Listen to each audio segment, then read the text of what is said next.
Hello everyone. Today I will explain you a poem Storm at Sea. It is composed by poet Amar Kamar.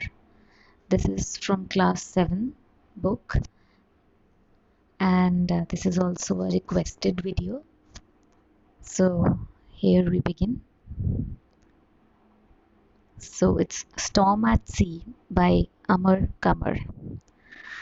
इस poem में हम discuss करेंगे कि जब सी में समुद्र में तूफान आता है, स्टॉर्मी सिचुएशन होती है, तो उस वक्त सी में जितने भी सेलर्स होते हैं उनकी क्या कंडीशन होती है, उन्हें किन सिचुएशंस से गुजरना पड़ता है और उनकी क्या स्ट्रगल्स होती हैं।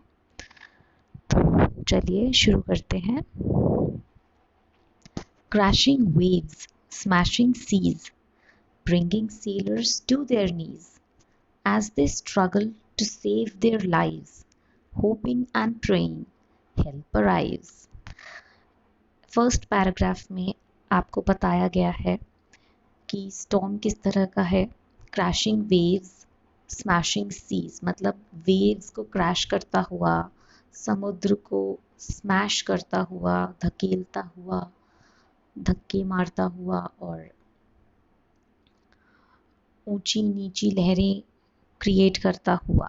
और वो लहरें इतनी डरावनी और ख़तरनाक हैं जो सेलर्स को अपने घुटनों पर गिरने पर मजबूर कर देती हैं कि वो सेलर्स भी अपने घुटने टेक देते हैं उन तूफ़ानी लहरों के आगे।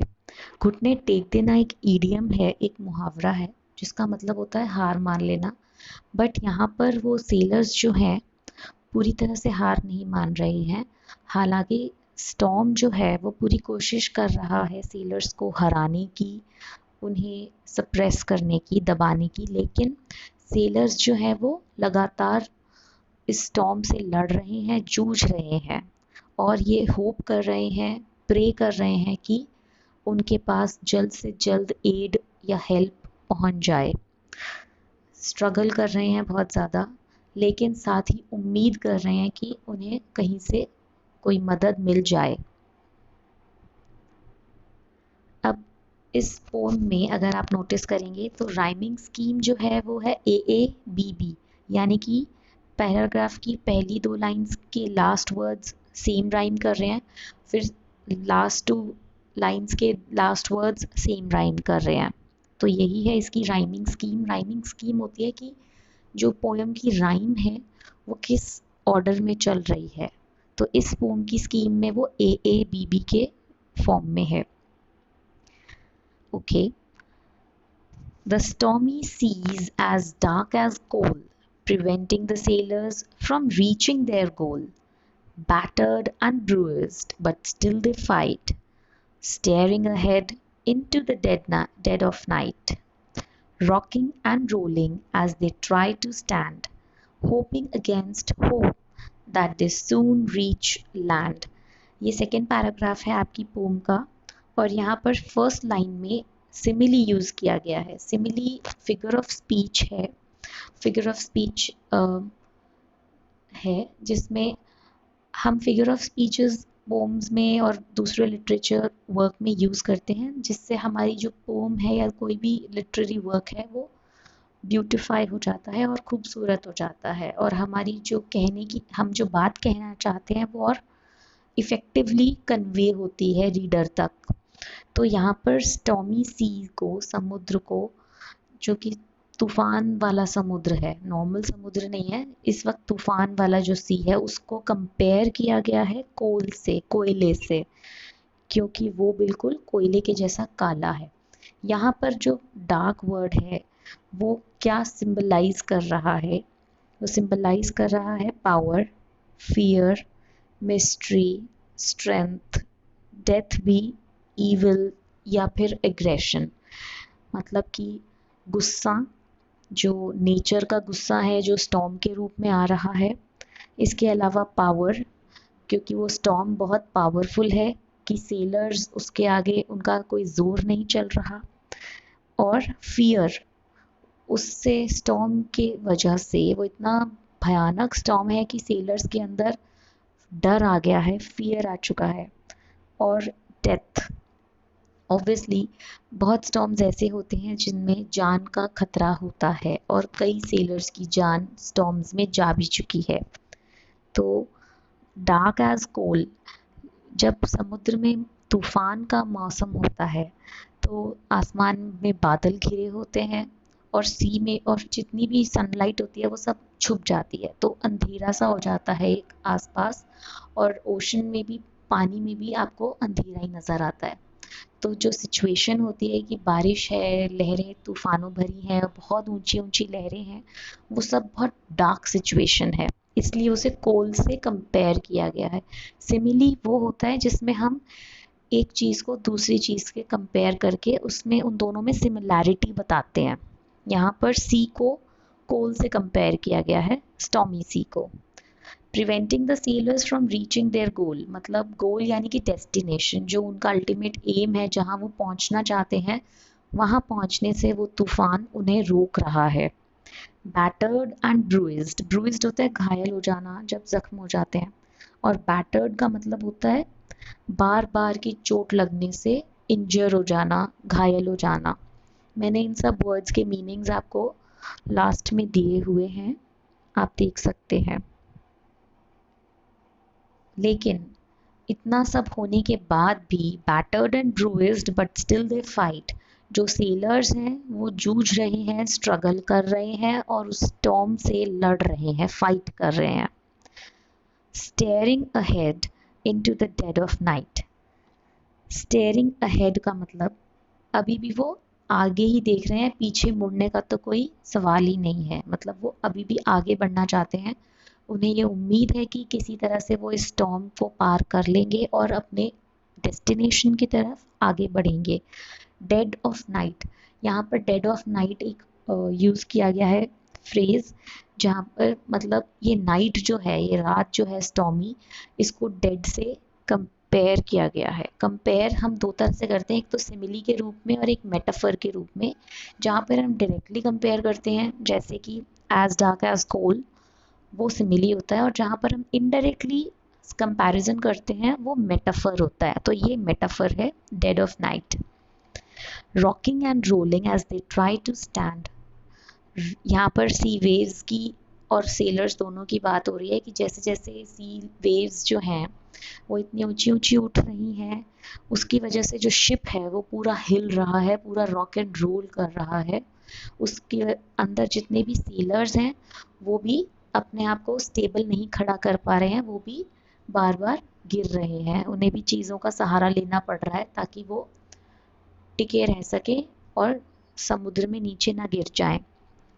Hopping against hope that they soon reach land, इस सिचुएशन में भी जब उन्हें लग रहा है कि मौत सामने खड़ी है, मगर फिर भी वो उन्हें होप है कि जल्द ही वो इस स्टॉर्म को पार कर कर लैंड तक पहुंच जाएंगे। यानी कि लैंड यहाँ पर सिग्निफाई कर रहा है कि सेफली वो लैंड कर जाएंगे, पहुंच जाएंगे सेफ, और मतलब कि वो जिंदा रहेंगे। Okay, next paragraph, third paragraph.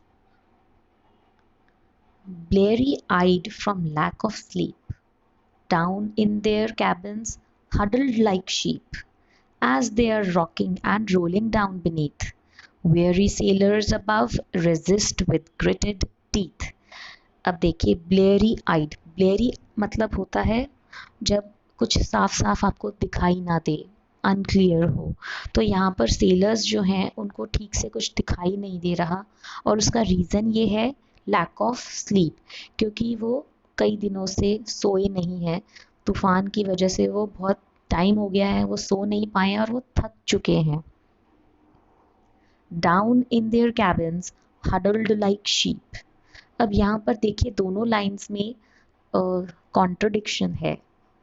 पहली लाइन में बोला जा रहा है कि वो सोए नहीं हैं, उनकी आंखें थक चुकी हैं, इसलिए उन्हें ढंग से नज़र नहीं आ रहा, और सेकंड लाइन में आपको दिया गया है कि जो कैबिन में सेलर्स हैं वो एक दूसरे के साथ बिल्कुल इकट्ठा हुए हुए हैं, घुस घुस के, चिपक के, भीड़ भड़ाका करके बैठे हैं, ताकि उन सबको एक दूसरे का सपोर्ट मिले, सहारा मिले, और गरमाइश मिले, वार्मथ मिले, प्लस वो एक दूसरे को प्रोटेक्ट कर सकें। तो दोनों ही पैराग्राफ्स में, एक में कहा है कि वो सोई नहीं है और दूसरे में कहा है कि वो कैबिन्स में है। तो इसका रीज़न ये है, जो हमारे पोएट हैं मिस्टर अमर कमर, उन्होंने ये पोम लिखी थी अपने पर्सनल एक्सपीरियंस से। क्योंकि जब उन्होंने एक बार जर्नी की थी तो उन्होंने ये देखा था कि जो सेलर्स थे, आधे सेलर्स, उनको शिफ्ट में जागने को और सोने को मिलता था। तो आधे सेलर्स जब जागते थे तो दूसरे आधे सोते थे, और फिर सेकंड में जब सोते थे, बाद में उनकी जागकर ड्यूटी देने की बारी होती थी, और जिन्होंने पहले ड्यूटी दी थी जागकर, उनकी सोने की बारी होती थी। तो it's like half sailors have been shifted above to give their duties, to perform duties, और बाकी के हाफ जो है वो रेस्ट कर रहे हैं। हडल्ड का मतलब भी यही होता है कि इकट्ठे होकर, मीन्स नेस्ल क्लोजली, एक दूसरे के साथ चिपक चिपक कर, सट कर साथ साथ बैठे हैं। As they are rocking and rolling down beneath, और क्योंकि शिप पूरा ही बहुत बुरी तरह से हिल रहा है तो वो नीचे कैबिन में वो भी हिल रहे हैं। सिर्फ ये बाहर जो हैं सेलर्स, ऊपर वो नहीं हिल रहे, नीचे वाले भी हिल रहे हैं। Weary sailors above resist with gritted teeth. Weary means थके हुए, जो बहुत ज़्यादा थक चुके हैं, लेकिन वो अभी भी स्टॉर्म के साथ लड़ रहे हैं, स्टॉर्म को रेजिस्ट कर रहे हैं विद ग्रिटेड टीथ। ग्रिटेड टीथ एक ईडियम है, मुहावरा है। इसका मतलब है कि आपके सामने चाहे कितनी भी डिफ़िकल्ट सिचुएशन आ जाए, आप डिटर्मिन्ड हो, आपने ठान लिया है कि मुझे उससे फाइट करना ही करना है, मैं हार नहीं मानूंगा। तो जो सेलर्स ऊपर हैं वो स्टॉर्म से ग्रिटेड टीथ के साथ लड़ रहे हैं, मीन्स डिटर्मिन्ड होकर लड़ रहे हैं, दृढ़ निश्चय के साथ। Last paragraph. Hours later, as the storm starts to dissipate, it leaves a calm, tranquil sea in its wake. The veteran sailors know the battle is over, and they have won, as contemplate other storms yet to come. अब इस fourth paragraph में देखिए, hours later मतलब storm को होते हुए, तूफान को चलते हुए बहुत घंटे बीत चुके हैं, और अब वो सिचुएशन आ गई है, वो पॉइंट आ गया है कि जो स्टॉर्म है वो थमना शुरू हो रहा है, डिसिपेट हो रहा है। मीन्स डिसिपेट का मीनिंग होता है वैनिश होना या डिसअपियर होना, मतलब कम होते होते गायब हो जाना। इट लीव्स अ काम ट्रैंक्विल सी इन इट वेक। काम मीन्स शांत हो चुकी है, ट्रैंक्विल का मतलब भी शांत होता है, मतलब फ्री फ्रॉम डिस्टर्बेंस। अब कोई डिस्टर्बेंस नहीं है समुद्र के पानी में, लहरों में, अब समुद्र थोड़ा शांत हो चुका है। The veteran sellers know the battle is over. Veteran means जो बहुत पुराने, देखा हुआ, एक्सपीरियंस्ड सेलर्स हैं, जो बहुत सालों से समुद्र की हर मौसम का, हर सिचुएशन का सामना कर चुके हैं, वो ये जानते हैं कि बैटल इज़ ओवर। बैटल कौन सी है यहाँ पर? स्टॉर्म से जो सेलर्स कर रहे हैं वो एक बैटल है। उसको बोला गया है कि अब क्योंकि स्टॉर्म जाने को है, थमने को है, और हम बैटल अब ख़त्म हो चुकी है, एंड दे हैव वन, और सेलर्स उसमें विनर्स इमर्ज हुए हैं, जीत के आए हैं, उन्होंने सरवाइव किया है, उस स्टॉर्म को झेला है। एज कॉन्टेम्पलेट, कॉन्टेम्पलेट का मतलब होता है जब आप थोड़ा लंबे टाइम तक किसी बात पर सोच विचार करते हैं, उसके ऊपर you just think over other storms yet to come. लेकिन वो जानते हैं कि एक तूफान तो थम गया है, लेकिन अभी आगे और भी कई तूफान आने बाकी हैं रास्ते में। So this was the fourth and last paragraph of a poem. I hope आपको ये पोम समझ आई होगी। इस पोम का मेन थीम यही है कि जैसे समुद्र है बहुत बड़ा, लार्ज, विशाल, ऐसे ही हमारी लाइफ होती है, बहुत बड़ी होती है ज़िंदगी। और जैसे समुद्र में स्टॉर्म आता है, तूफान आता है, तो वैसे ही लाइफ में भी हमारे बहुत प्रॉब्लम्स आती हैं, कभी छोटी कभी बड़ी, हर तरह की मुसीबतें आती हैं। लेकिन जैसे उन सेलर्स ने हार नहीं मानी और डटकर उस तूफान का सामना किया, ऐसे ही हमें भी अपनी ज़िंदगी की हर प्रॉब्लम के आगे डटकर खड़े रहना है और उसका सामना करना है। गिव अप नहीं करना, हार नहीं माननी।